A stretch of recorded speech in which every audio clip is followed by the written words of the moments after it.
Dizia para você, foi Charles Taze Russell, e foi um dos fundadores da igreja, aliás, um dos fundadores do Salão do Reino, conhecido como Testemunho de Jeová. Nós perguntamos para os mormons, eles vão dizer, foi Smith, o fundador, que apesar de estar fora do contexto, mas foi o fundador da obra mormon no mundo, principalmente nos Estados Unidos. Se nós perguntarmos para os irmãos da Quadrangular, eles vão dizer, foi ele, né? Ele Ferguson, que fundou, teve a visão, né, da igreja quadrangular, eles têm conhecimento. Se nós perguntarmos para os irmãos adventistas, quem foi um dos fundadores, eles vão dizer que foi Ellen White, que foi um dos fundadores da igreja adventista.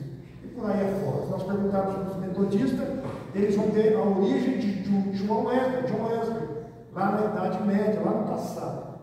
E eu pergunto para a igreja nossa, quem é que sabe quem foi os fundadores da igreja evangélica? Menos a Maracema, a irmã Isabel, os irmãos mais velhos, que já conhecem a história. Quem foi, irmãos? Os fundadores da igreja evangélica Assembleia de Deus. Mamília levantou a mão. Quem foi, Mamília? Daniel Berg, Teguna. Agora vamos falar de Daniel Berg, sem falar das mulheres que o acompanharam e deixaram o legado, seria uma história vazia.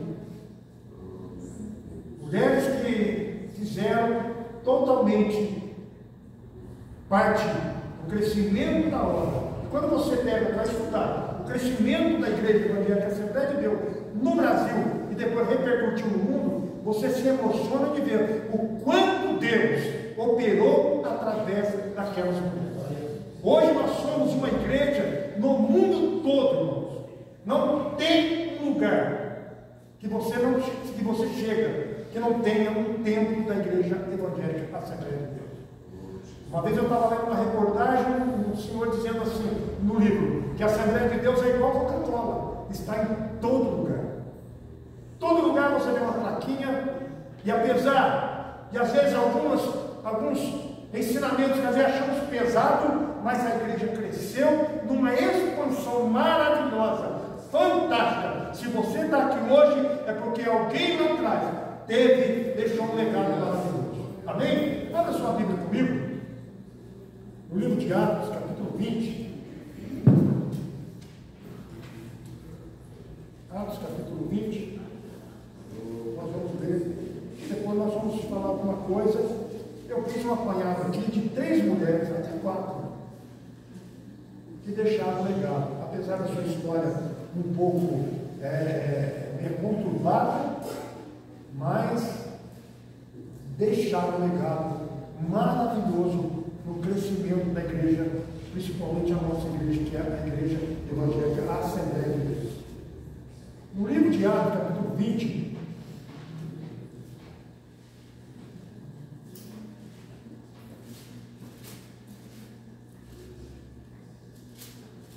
Atos 20 e 24. Eu gostaria que algum irmão colocasse de pé e lesse bem alto para mim, Atos 20 e 24. Pode ler, irmão, algum irmão? Vamos ser dinamismo aí. Pode ler, família. Fica de pé, lê aí. Atos 20 e 24. Mas em nada tenho a minha vida por preciosa, contanto cumpra com alegria a minha carreira e o ministério que recebi do Senhor Jesus, para dar testemunho do Evangelho da graça de Deus. Amém? Quem falou isso foi o apóstolo Paulo, um homem chamado para o ministério com uma profundidade muito grande em pregar para os gentios. E Paulo reconhecia que pregar o Evangelho vai além das expectativas, vai além daquilo que eu quero para a minha vida. Paulo, nesse versículo você poderia dizer assim, mas parece que Paulo está usando de masoquismo nesse contexto, porque Paulo está dizendo assim, em nada tenho a minha vida por preciosa. Ora, a vida é um dom precioso de Deus, a vida é algo fantástico. A vida não é fruto de laboratório, nem fruto da ciência A vida é um dom de Deus. Parece que Paulo, aqui nesse texto, como um grande missionário que Paulo foi, Paulo estava dizendo assim: a vida não tem. Eu banalizo essa situação, eu banalizo a vida. Mas não, Paulo tinha tanto amor em que as pessoas da sua época, como missionário, pudessem conhecer o grande amor de Deus, que Paulo disse: olha, para mim o mais importante, aleluia, o mais importante é que as pessoas conheçam a Cristo como o único Senhor e Salvador da sua vida. E olha que Paulo, naquele período, Paulo enfrentou um contexto cultural, irmão, completamente diferente do que nós vivemos hoje. Havia naquele contexto em que Paulo vai pregar, já vou entrar já nesse tema, eu só estou fazendo um apanhado aqui. Naquele período em que Paulo vai pregar o Evangelho, havia classe de pessoas totalmente diferentes em relacionado ao cristianismo. Paulo encontra um grupo chamado os essênios, os estoicos, os epicureus, que tinham uma linha de raciocínio completamente diferente daquilo que a doutrina que Paulo ensinava. Paulo ensinou a doutrina do amor de Deus, e eles vinham com uma doutrina contrária à vontade do Senhor. Quando lemos Colossenses capítulo 3, se não me engano, o verso 2, Paulo diz: pensai nas coisas que são de cima. É porque naquele tempo havia uma linha de pensamento que ia de encontro ao Evangelho que Paulo estava pregando. Então Paulo começa a ensinar os irmãos a entender que o amor e o Evangelho de Cristo é superior a qualquer filosofia, a qualquer conhecimento humano. O Evangelho, quando ele entra na vida da pessoa, ele transforma, ele muda contexto cultural, ele muda contexto conjugal, ele muda todo o aspecto da vida do homem. Então ele faz com que o homem passe a ser um ser diferente, aleluia, totalmente renovado, transformado. Porque Jesus falou para Nicodemo: o vento assopra onde quer e ouve a sua voz, mas não sabe de onde vem e para onde vai. O que Jesus estava querendo ensinar nesse contexto para Nicodemo? O vento assopra, olha, irmão, o vento, quando ele vem, ninguém sabe onde ele vai, mas quando ele vem com uma intensidade, uma oração muito forte, ele causa uma catástrofe. Assim Jesus estava dizendo para Nicodemo: o vento assopra onde quer, ouve a sua voz, mas não sabe de onde vem, onde vai. O vento traz resultado. Ele está dizendo: o Evangelho traz resultado. O Evangelho muda a mente, metanoia, mudança de mente. Aí Paulo então diz assim: olha, a minha vida, eu não tenho como preciosidade no momento de viver, mas eu tenho como preciosidade em cumprir aquilo que eu fui chamado como missionário. Agora, entrando no contexto da nossa história, irmãos, da nossa igreja, Assembleia de Deus, que é maravilhoso quando você se depara com a igreja em crescimento. A igreja deixou história, principalmente a nossa praça de igreja, deixou um legado fantástico. Alguém se lembra como chamava a mulher de Gunnar Wingren? Levanta a mão, irmãos, alguém sabe? Não, olha assim, quietinho. Agora a senhora sabe. A senhora está de senhora Nazaré, alguns irmãos que não conhecem a história da igreja. Chamava-se. Agora a senhora pode falar, mas ninguém quer responder. Chamava-se o que, mano? Frida Wingren. Frida, é difícil falar, a gente dá mão na língua, né? Frida Wingren. Irmãos, a história desta mulher é muito bonita. Ao mesmo tempo, é um pouco chocante. Se você lê a história de Frida Wingren, é um pouco chocante. Ela teve uns altos e baixos na história da vida. Ela teve um altos e baixos na vitória. Tá? Frida Wingren, se eu der uma tropeçada na pronúncia aqui, vocês não assustam não, porque eu não sei, mal sei falar português, não vou falar aqui. Irmãos, quando os missionários Daniel Berger e Gunnar Wingren resolveram vir, é uma história linda, eu tenho certeza que você ler, você vai gostar. Eles vieram para o Brasil, vieram implantar o Evangelho. O que eu acho lindo na história desses homens é que eles vieram para cá, não tinha recurso. Vieram na dependência de Deus. E tudo que é feito debaixo da dependência de Deus prospera. Eles não vieram sonhando em abrir um trabalho renovador, mas vieram aquilo que aprenderam e aceitaram a doutrina pentecostal, foram batizados com o Espírito Santo e vieram para cá a fim de que pudesse evangelizar uma nação chamada Brasil. Os irmãos sabem da história? Estavam orando e tem a visão do mapa parado. Não é Deus que faz isso, irmãos? Não é Deus? Numa época difícil, numa época em que a Suécia estava vivendo um período de escassez, Deus mostra para dois jovens: olha, vai para este lugar chamado Pará. E eles vieram para cá na confiança de que Deus iria cuidar deles. Aleluia!